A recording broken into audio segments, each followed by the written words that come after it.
Ne, do zdaj še nisem probal alkohola. Jaz sem poskusila alkohol, ampak po nesreči.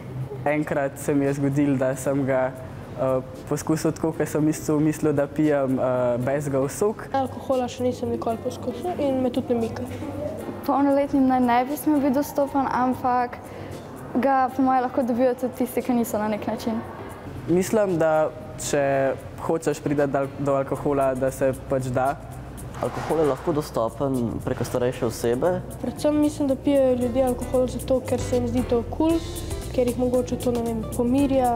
Mislim, da si veliko ljudi zaradi ne vem kakšne stiske ali pa kar hočejo iskati pozornost. Če je pač v zmernih količinah, pa pač pri neki določeni starosti, da ni škodljiv. Mislim, da predvsem mladim alkohol v Sloveniji ni dostopen, ker imam tudi zakonodajo verjetno urejeno.